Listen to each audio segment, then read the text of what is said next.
जब प्रधानमंत्री जी दिल्ली आते हैं और 2014 में असली जादू शुरू होता है।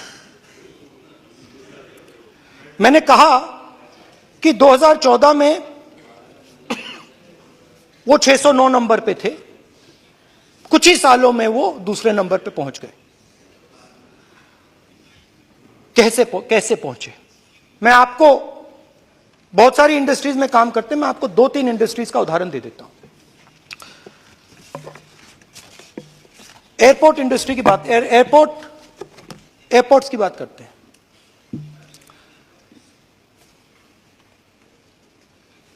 कुछ साल पहले सरकार ने हिंदुस्तान के एयरपोर्ट्स को डेवलप करने के लिए दिया। नियम था, there was a rule that anybody who does not have prior experience in airports cannot be involved in development of these airports. नहीं? ये सिर्फ 10 जर्सी गायों के साथ हर साल 18 लाख कमा रहे हैं। आपको भी ये सीखना है तो फ्रीडम ऐप को अभी डाउनलोड कीजिए। गलत नहीं बोल रहा हूं।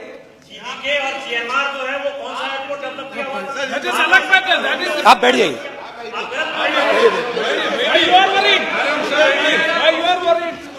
अडानी के डिफेंस में आ गए सर। देखो ये, अरे माननीय सदस्य प्लीज मेरी बात सुनो। तो 1 मिनट मेरी बात सुनो। ये 1 मिनट बात सुनेंगे। ये संसद है, अपन किस दिशा पर चर्चा कर रहे हैं ये देश देख रहा है। हमें राष्ट्रपति अभिभाषण पर चर्चा करें तो उचित रहे, बाकी आपकी इच्छा है, स्वतंत्र अभिव्यक्ति है।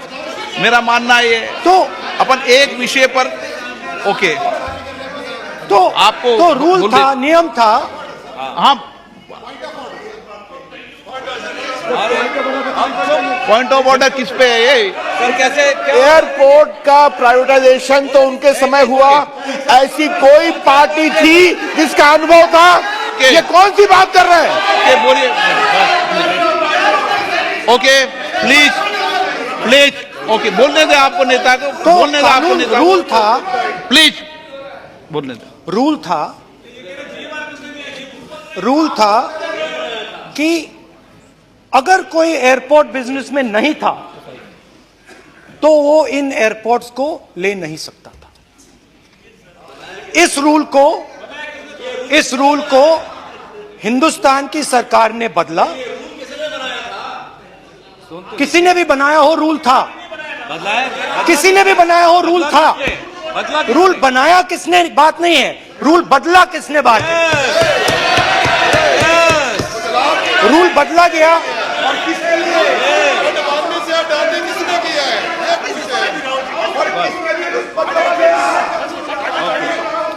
रूल बदला गया।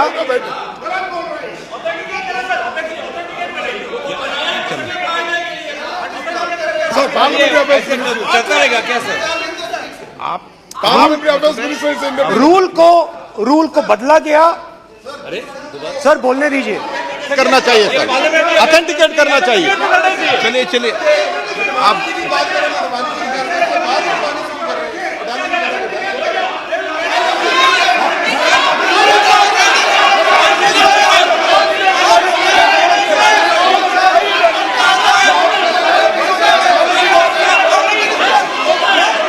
रूल बदला गया सर, स्पीकर सर।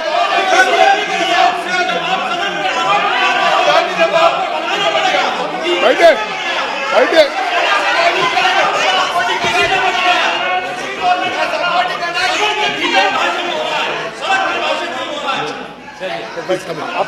तो ये रूल बदला गया।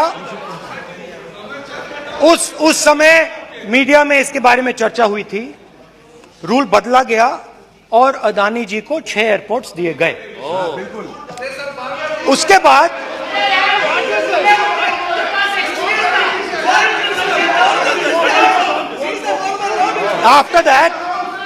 after that India's most strategic profitable airport, Mumbai airport, was taken away by GVK, hijacked by using the agencies. The agencies को CBI, ED का प्रयोग कर GVK पर दबाव डालकर हिंदुस्तान की सरकार ने उस एयरपोर्ट को अदानी जी के हाथों में कर दिया। सच है। रिजल्ट क्या आया? रिजल्ट आया कि एयरपोर्ट्स में आज अदानी जी 24% हिंदुस्तान की एयर ट्रैफिक को अपने एयरपोर्ट से निकालते हैं और 31% एयर फ्रेट उनके एयरपोर्ट्स में से निकलता है। अब यह काम हिंदुस्तान की सरकार और हिंदुस्तान के प्रधानमंत्री जी ने फैसिलिटेट किया। तो बताइए, बोलिए वित्त मंत्री, विधि मंत्री। और ये जो सर ये हाउस में सर ये बोल रहे हैं, तुम तो ज्ञान बांट रहे हो, बैठ जाओ। सर ये यहाँ बहुत गंभीर मिनिस्टर हैं ये देश के। ये राष्ट्रपति का उद्बोधन को लेकर एक गंभीर चर्चा हो रही है।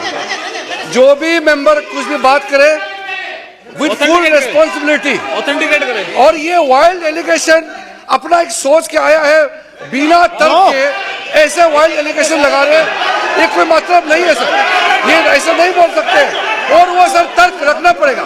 अगर एलिगेशन लगा रहे हैं तो आपको पूरा डॉक्यूमेंट प्रूफ के साथ आपको रखना पड़ेगा। दे देंगे आप ऐसे बातें नहीं दे देंगे और ये गंभीरता को समझिए, ये डॉक्यूमेंट्री प्रूफ दे देंगे। अब आपने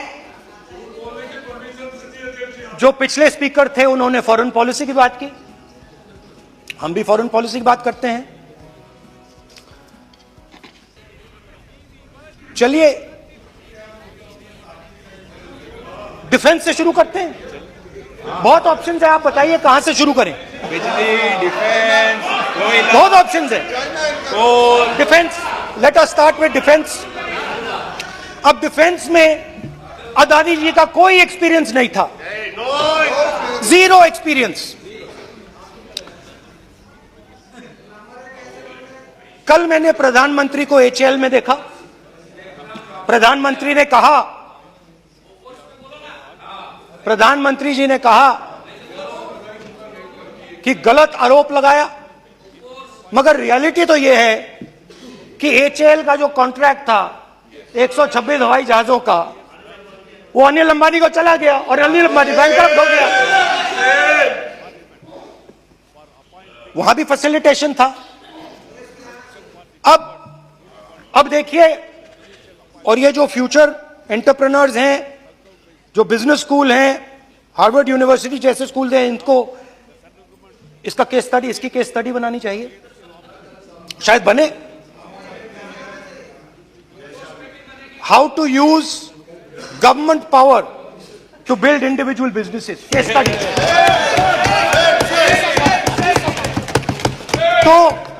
तो अब देखिए, अदानी जी की डिफेंस में इंटरेस्ट देखिए।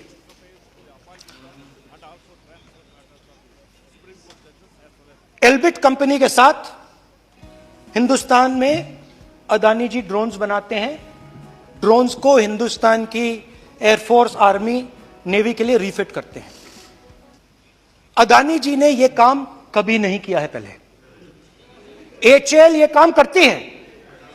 हिंदुस्तान में और भी कंपनीज हैं जो ये काम करती हैं, मगर प्रधानमंत्री जी इजराइल जाते हैं और उसके एकदम बाद अदानी जी को ये कॉन्ट्रैक्ट मिल जाता है, मगर एक नहीं मिलता। ये मत सोचिए कि ये सिर्फ एक कंपनी की बात हो रही है, ये इंडस्ट्रीज की बात होती है यहां पे। जैसे मैंने आपको दिखाया, एयरपोर्ट का पूरा सिस्टम उठा के ले गए, 30% मार्केट शेयर एयरपोर्ट में ले गए, वैसे ही डिफेंस में करा। तो 4 डिफेंस की इनके पास कंपनीज हैं। यह काम इन्होंने कभी नहीं किया। स्मॉल आर्म्स, जिसमें टवॉर है जो हमारी स्पेशल फोर्सेस यूज करती है, आर्मी यूज करती है, जिसमें गलील स्नाइपर राइफल है, ये सब अदानी जी बनाते हैं। सीधा स्ट्रेट इजराइल में प्राइम मिनिस्टर जाते हैं, प्राइम मिनिस्टर के साथ वहां पे मतलब बीच में पैदल चलते हैं और फिर जादू से पीछे से इंडिया का फर्स्ट कॉम्प्रिहेंसिव एमआरओ मिल जाता है। ये सिर्फ 10 जर्सी गायों के साथ हर साल 18 लाख कमा रहे हैं। आपको भी ये सीखना है तो फ्रीडम ऐप को अभी डाउनलोड कीजिए। मेंटेनेंस के लिए, जहाजों के मेंटेनेंस के लिए स्मॉल आर्म्स का बिजनेस मिल जाता है, इजरायली जो ड्रोन्स हैं उसका बिजनेस मिल जाता है। मतलब जो हिंदुस्तान और इजराइल का डिफेंस का रिश्ता है वो पूरा का पूरा अदानी जी के हाथ में चला जाता है, खत्म कहानी। हाँ, उसमें पेगासस भी है, तो पता नहीं वहां से क्या मतलब पेगासस कैसे आया, क्या हुआ, किसने दिया। अच्छा, एक और बड़ी इंटरेस्टिंग चीज है, एक कंपनी है अल्फा डिफेंस, जो डिफेंस इलेक्ट्रॉनिक्स का काम करती है, एवियोनिक्स का काम करती है और बहुत स्ट्रेटेजिक कंपनी है, वो भी अदानी जी के हवाले कर दी गई, अदानी जी ने एक्वायर कर लिया। तो आपने देखा कि एयरपोर्ट्स का बिजनेस 30% मार्केट शेयर, हिंदुस्तान और इजराइल का जो वेपन्स का बिजनेस है 90% उठा के ले गए। एक विजिट फॉरेन पॉलिसी, ये है फॉरेन पॉलिसी। इंडिया टीवी हर वक्त हर जगह डाउनलोड करने के लिए सर्च करें India TV news Google play store या ऐप स्टोर पर।